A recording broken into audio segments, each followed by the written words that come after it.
हमारा रहीम dear students, हमारा course है सिस्टम प्रोग्रामिंग। और सिस्टम प्रोग्रामिंग में हम जो है मोस्टली ये जो हमारा ऑपरेटिंग सिस्टम है उससे रिलेवेंट है। लास्ट में जो सिस्टम प्रोग्रामिंग है उसमें हम ऑपरेटिंग सिस्टम लिनक्स या लिनक्स पे भी बात करेंगे, उसके कमांड्स को भी जो है ना वो डिस्कस करेंगे और प्रैक्टिकली उसका जो है डिमॉन्स्ट्रेट भी होगा कि भाई लिनक्स में या यूनिक्स में हम किस तरह काम कर सकते हैं या उसके कमांड को किस तरह हम जो है वो इम्प्लीमेंट कर सकते हैं, यूज़ कर सकते हैं। तो basically what is a system? A system is a collection of elements or components that are organise for a common purpose. बुनियादी तौर पर सिस्टम कुछ और नहीं होता, मुख्तलिफ एलिमेंट्स होते हैं, मुख्तलिफ कंपोनेंट्स होते हैं, वो यकजा हो जाते एक सिस्टम बनाते हैं और उनका एक ख़ास काम होता है।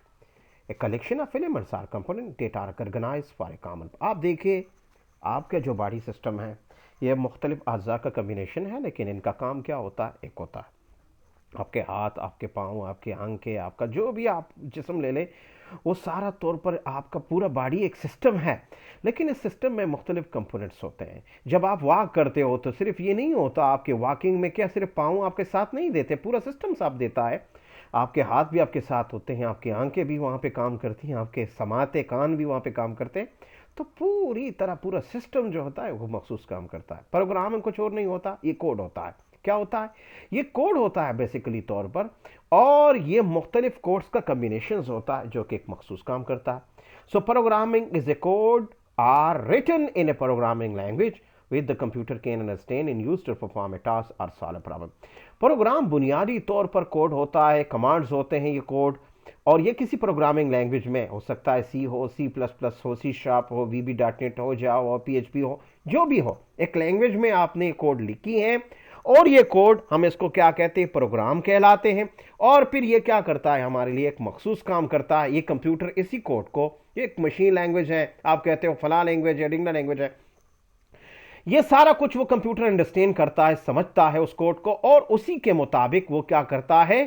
काम करता है। सो ये कोड कुछ और नहीं होता, ये कंप्यूटर का क्या होता है? It is a language of the computer. ये कंप्यूटर के लैंग्वेज होता है, कमांड्स होते हैं जो कि एक मखसूस काम के लिए जो है वो एक मखसूस काम सर अंजाम देते हैं। Is a code are written in programming language. ये किसी भी प्रोग्रामिंग लैंग्वेज में ये कोड लिखा जाता है और ये कंप्यूटर इस कोड को अंडरस्टैंड करता है, समझता है, और इसी कोड के नतीजे में कंप्यूटर जो है आपके लिए एक मखसूस काम करता है या किसी काम को सॉल्व करता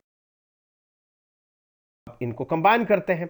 the development and management of program that are a part of an operating system, यानी ऐसे प्रोग्राम, ऐसे चीज़ों को डेवलप करना, ऐसे प्रोग्राम को बनाना, ऐसे सॉफ्टवेयर को बनाना, यानी वो तमाम ऐसे सॉफ्टवेयर को बनाना, और फिर वो सॉफ्टवेयर क्या करता है? मैनेज भी करता है। मैनेज भी करता है किस चीज को? एक खास काम को। वो एक कंप्यूटर यानी ऑपरेटिंग सिस्टम का हिस्सा भी होता है। आपने एक सॉफ्टवेयर बनाया और वो क्या किया? उस सॉफ्टवेयर को आपने ऑपरेटिंग सिस्टम का हिस्सा बना लिया, तो ये सिस्टम प्रोग्राम है। फर्ज करें आवाज के मुताबिक आपने कोई हार्डवेयर सॉफ्टवेयर बनाई, उस सॉफ्टवेयर को आपने कंप्यूटर के ऑपरेटिंग सिस्टम में, किसी भी ऑपरेटिंग सिस्टम में एम्बेड करवाया, तो क्या हुआ? ये सिस्टम प्रोग्रामिंग है। आपने ग्राफिक के हवाले से कोई इस तरह का जो सॉफ्टवेयर डेवलप किया, प्रोग्राम डेवलप किया और उसे ऑपरेटिंग सिस्टम का हिस्सा बना दिया, एम्बेड करवाया, तो ये सिस्टम प्रोग्रामिंग है। आपने क्या किया जी? आपने इसके अलावा कोई ऐसी यूटिलिटीज प्रोग्राम बनाई और उसे ऑपरेटिंग सिस्टम का हिस्सा बना दिया है, तो वो बुनियादी तौर पर हम उसको क्या कहेंगे? System programming. यानी देखो आप कहते हो ऑपरेटिंग सिस्टम, तो ऑपरेटिंग क्या है? सिस्टम। ऑपरेटिंग सिस्टम एक सॉफ्टवेयर है जिसे आप सिस्टम सॉफ्टवेयर कहते हैं। तो हम कहते हैं कि ऐसा सिस्टम सॉफ्टवेयर बनाना कि वो ऑपरेटिंग सिस्टम का हिस्सा बन जाए, वो कंप्यूटर को कंट्रोल करे, वो कंप्यूटर के हार्डवेयर को क्या करे जी? अपने कंट्रोल में रखे। ठीक है ना जी? तो हम उसी प्रोग्राम को हम क्या कहेंगे? सिस्टम प्रोग्रामिंग कहते हैं। मिसाल, एक बंदे ने ऐसा सॉफ्टवेयर बनाया, कहते भाई कि हूँ ना ऑपरेटिंग सिस्टम के अंदर से एम्बेड करवा दूं और ये सॉफ्टवेयर फला काम करेगा, फला काम करेगा, इस तरह काम होगा, लेकिन वो it will be a part of the operating system. ये ऑपरेटिंग सिस्टम का एक हिस्सा है, कोई और नहीं है। यानी मीन ऐसा सॉफ्टवेयर बनाना जो आपके कंप्यूटर को क्या करे? आपके कंप्यूटर को कंट्रोल करे, आपके कंप्यूटर को क्या करे जी? आपके कंप्यूटर को मैनेज करे। तो हम उस प्रोग्रामिंग को क्या कहेंगे? System programming. पर कुछ और नहीं होता, प्रोटोकॉल्स होता है। It is a language of the computer, ये कंप्यूटर का लैंग्वेज है। These are the commands of the computer. Protocols computer के क्या होते हैं? सारी नेटवर्किंग का लैंग्वेज है। This is an language of the network, these are command of the network. ये नेटवर्क के क्या है, कमांड्स होते हैं। सो हम कहते हैं a set of rules or procedure for transmitting data between electronic devices such as computer.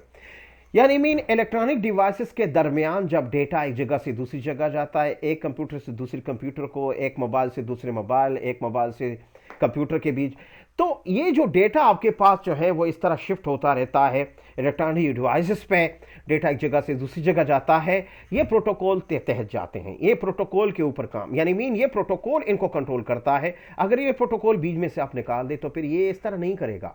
ये प्रोटोकॉल बुनियादी तौर पर क्या है, ये वो लैंग्वेजेस हैं, रूल्स रेगुलेशन हैं जिनकी वजह से ये डेटा जाता है। अगर ये रूल्स रेगुलेशन खत्म किए जाए तो फिर आपका डेटा जो है उसका ट्रांसफर होना नामुमकिन है एक जगह से दूसरी जगह ना। So the most important computer protocol is OSI, open system interconnection. ये एक मॉडल है जिसे आप ओएसआई मॉडल कहते हो, और ये 7 लेयर्स पर मुश्तमिल है। 7 लेयर्स पर मुश्तमिल है। यहां पे 7 लेयर्स, हर प्रोटोकॉल, हर लेयर एक मखसूस काम करता है। तो हम इस ओएसआई मॉडल को एक गाइडलाइंस भी कह सकते हैं। This is nothing more than it is a set of guidelines for implemented networking communication between computer. ये जो कंप्यूटर के दरमियान नेटवर्क का कंसेप्ट है, कंप्यूटर के दरमियान जो नेटवर्क होता है, एक कंप्यूटर के दरमियान जो रब्त होता है, जो ताल्लुक होता है, जो कनेक्शन होता है, और एक दूसरे को ये डेटा शेयर करते हैं, ये इन्हीं गाइडलाइन की वजह से है, ये इन्हीं प्रोटोकॉल की वजह से है। अगर ये प्रोटोकॉल आपने बीच में से निकाल दिए तो फिर कुछ नहीं होगा। फिर आपका जो है ना वो क्या होगा, वो कंप्यूटर एक दूसरे के साथ रब्ता नहीं। फर्ज करें आपने एक जगह पे एक बंदे को चाइनीज बिठाया और दूसरी जगह पे आपने पश्तून को बिठाया, या उर्दू वाला स्पीकर है। अब उन दोनों के दरमियान कम्युनिकेशन हो रहा है तो किस तरह होगा? अगर वो देखो, कम्युनिकेशन तो तब होगा जब वो एक दूसरे को जुबान को समझते हो। अगर वो नहीं सकते, चाइनीज वाला पुश्तो को नहीं समझता और पुश्तो वाला चाइनीज को नहीं समझता, तो क्या होगा? हाँ जी, कुछ नहीं होगा, बीच में एक लड़ाई शुरू हो जाएगी। वो कहेगा ये पागल है और वो कहेगा ये पागल है, बीच में दोनों पागल होते हैं। ठीक है ना जी? हाँ, तो ये चीज जहन में बिठा दे, इनके बीच में आपने क्या डालना, एक ट्रांसलेटर डालना है। तो तभी तो ये प्रोटोकॉल वो ट्रांसलेटर है जो डिवाइसेस के बीच में काम करते हैं, जो डिवाइसेस को आपस में कनेक्ट करते हैं। इनके बगैर डिवाइसेस चलने वाले नहीं हैं। ये डिवाइसेस तब चलेंगे जब ये बीच में होंगे। आप इनको निकालोगे तो सब कुछ खत्म हो जाएगा। तो वो रूल्स रेगुलेशन जिनकी बिना पे आपका नेटवर्क चलता है, जिनकी बिना पे आपके कम्युनिकेशन डिवाइसेस, आपके इलेक्ट्रॉनिक आलात एक दूसरे के साथ उनका एक आपस में एक संबंधन बनता है, ताल्लुक बनता है, रब्त बनता है, हम उसको क्या कहते हैं? प्रोटोकॉल कहते हैं। सिस्टम इंटरकनेक्शन मॉडल ये बुनियादी तौर पर एक मॉडल है, इसको हम कंसेप्चुअल मॉडल कहते हैं। ये इसके इस ये बुनियादी तौर पर क्या है, ये 7 लेयर्स पर मुश्तमिल होता है ये मॉडल, और इसमें हर मॉडल एक मखसूस का, यानी इसमें सारी हर एक लेयर मखसूस काम करता है। ये नेटवर्क का एक फ्रेमवर्क है। फ्रेमवर्क यानी मी नेटवर्क किस तरह काम करता है, तो ये उसी फ्रेमवर्क के तहत काम करता है। इस फ्रेमवर्क में आपका हर चीज डिफाइन है कि भाई फला लेयर क्या करेगा, ढींगला लेयर क्या करेगा, फला फला फला, इस तरह। ठीक है ना जी? So the open system interconnection model is a conceptual model that characterise and standardise the communication function of a telecommunication or computing system. ये कंप्यूटर सिस्टम के दरमियान एक क्या है, एक कंसेप्चुअल मॉडल है, और ये इन्हीं की वजह से ये जो आपके पास जो नेटवर्क है या कम्युनिकेशन आलात है, टेलीकॉम के आलात हैं, एक दूसरे के साथ जो इनका ताल्लुक बनता है और इनके फंक्शंस क्या होते हैं, ये हम आगे पढ़ेंगे। The open system interconnection OSI model defines A networking framework. ये बाकायदा नेटवर्क का एक फ्रेमवर्क, यानी फ्रेमवर्क उसे कहता है कि फला चीज इसमें क्या उसकी ड्यूटी है, फला की क्या ड्यूटी है, फला की क्या ड्यूटी है। तो बाकायदा तौर पर आपको स्पेसिफाई कर देगा कि फला लेयर्स की, फला प्रोटोकॉल की ड्यूटी क्या है, वो क्या काम करता है, क्या नहीं करता, उसका जो है आप कह सकते हो कि भाई कि उसका डोमेन क्या है वगैरह। The International Standard Organisation ISO develop the open system interconnection model OSI model. ये 70 की दहाई में उन्होंने एक मॉडल, ये आईएसओ एक इदारा है इंटरनेशनल जो कि बाकायदा तौर पर सर्टिफिकेट देता है मुख्तलिफ चीज़ों के ऊपर। मिसाल आपने एक चीज़ डेवलप की और अगर आपने और आईएसओ ने उसे पास किया और उसमें कोई जो है ना कोई मुज़िर असरात नहीं है, उसमें फ़वाइद इंसानों के लिए बहुत ज़्यादा है, तो आईएसओ आपको जो है ना एक सर्टिफिकेट दे देगा, और उस सर्टिफिकेट के ऊपर फिर आपकी ये जो चीज़ है ना ये दुनिया भर में चल सकती है, लोग उसके जो है वो उसको ख़रीद सकते हैं वगैरह वगैरह। तो इन्होंने कोशिश की कि भाई हम इस तरह का एक फ्रेमवर्क बनाए, एक मॉडल बनाए। देखो इससे पहले जब कंप्यूटर हर कंपनी अपनी, मिसाल IBM अपना कंप्यूटर बनाता है, डेल अपना बनाता है, HP अपना बनाता है, तो इनके अपने अपने कंप्यूटर्स थे और इनके अपने अपने नेटवर्क आलात भी थे। तो उसमें HP तो HP के साथ कम्युनिकेट कर सकता था, HP डेल के साथ क्यों नहीं कर सकता था? क्योंकि बुनियादी तौर पर HP के जो रूल्स रेगुलेशन थे, प्रोटोकॉल्स थे, वो अलहदा थे और डेल के अलहदा थे। तो इसी बिना पे इनके आपस में कम्युनिकेशन मुमकिन नहीं था। आप कह सकते हैं कि जुबान चाइनीज है और दूसरी की जुबान पश्तो है, तो इनका कम्युनिकेशन नहीं।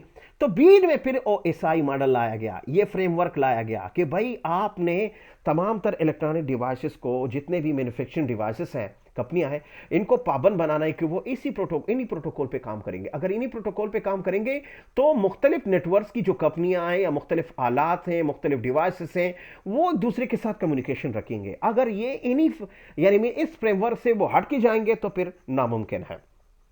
A device network communication into 7 layer, ये 7 लेयर्स के ऊपर मुश्तमिल है और 7 लेयर्स में से तकसीम करा देता है। ये जो लेयर्स है 1 to 4, इसको हम लो लेयर कहते हैं और ये मोस्टली तौर पर डेटा को एक जगह से दूसरी जगह ले जाने पे काम करते हैं, डेटा को मूविंग का काम करते हैं। जबकि 5 to 7 जो लेयर्स हैं उसको अपर लेयर कहते हैं और ये मुख्तलिफ एप्लीकेशन परफॉर्म करते हैं डेटा के ऊपर, ये डेटा के ऊपर मुख्तलिफ काम करता है। Networks operates on one basic principle, pass it on. Pass it on से क्या मुराद होता है? मिसाल के तौर पर एक प्रोटोकॉल ने काम किया तो वो दूसरे प्रोटोकॉल के पास उसको भेज देगा, फिर वो प्रोटोकॉल उसके ऊपर अपना काम करेगा, फिर तीसरी protocol, this is passing. Each layer takes care of a very specific job. इससे मुराद ये है कि हर लेयर का अपना काम होता है, वो एक दूसरा लेयर तीसरे में मुदाखलत नहीं कर सकता। एक लेयर जो काम करेगा वो दूसरा लेयर उसी तरह नहीं कर सकता, दूसरा लेयर का काम उससे मुख्तलिफ होगा। That is pass it on, takes care of every specific job and then passes the data on to the next layer। यानी एक लेयर ने कुछ काम किया, वो काम इनका जो था, जहां तक ये बाउंडेड था कि आपने ये काम करना है, उसने किया, अब इसने आगे भेजा दूसरे को, अब उसने अपना काम करना है उसके ऊपर, अब तीसरा। देखो एक फ्रेमवर्क बनता है ना आपकी कार का, आपकी गाड़ी का। इंडस्ट्री में जो है ना, एक कार बनता है, गाड़ी बनती है, तो उसका अपने फ्रेम होता है। अब देखिए, एक ने फ्रेम बिछाया, तो फिर आगे दूसरा मशीन होता है, उसके अंदर टायर लगाता है, तीसरा मशीन होता है, वो क्या कराता है, सीटें एडजस्ट करता है, छोटा उसके अंदर इंजन, 5 उसके ऊपर छत लगाता है, छठा मशीन जाके उसको पेंट करा देता है, वगैरह वगैरह। तो ये क्या है? That is pass it on. इसी तरह है कि ऐसी मशीन ने जो काम करना था वो कर दिया, आगे भेज दिया दूसरे को, फिर आगे भेज दिया तीसरे को, एंड सो ऑन। जो टायर लगाने वाला मशीन है वो टायर लगा सकता है, वो सीटें नहीं लगा सकता, वो इंजन नहीं लगा सकता, वो स्टीयरिंग नहीं लगा सकता, वो छत नहीं डाल सकता। हर बंदे का वहां पे अपना अपना काम है, हर मशीन का अपना। सिमिलरली हर प्रोटोकॉल का अपना अपना काम होता है। ये ऊपर की तरफ physical layer, data link layer, network layer, transport layer, session layer, presentation layer, application layer, ये सारे लेयर किस तरह काम करते हैं? इस सारे ये 7 लेयर्स को OSI मॉडल कहते हैं, open system interconnection model. इन सारे यहां पे हर एक लेयर्स का अपना एक मखसूस काम है, वो एक खास काम करता है। हम नेक्स्ट लेक्चर में इंशाल्लाह डिफाइन करेंगे कि फिजिकल लेयर क्या करता है, डेटा लिंक लेयर क्या करता है, और ये किस तरह पास इट ऑन करते हैं, और ये किस तरह काम करते हैं। इनमें हर लेयर का एक मखसूस टास्क क्या है, इस पर इंशाल्लाह हम नेक्स्ट लेक्चर में इंशाल्लाह काम करेंगे।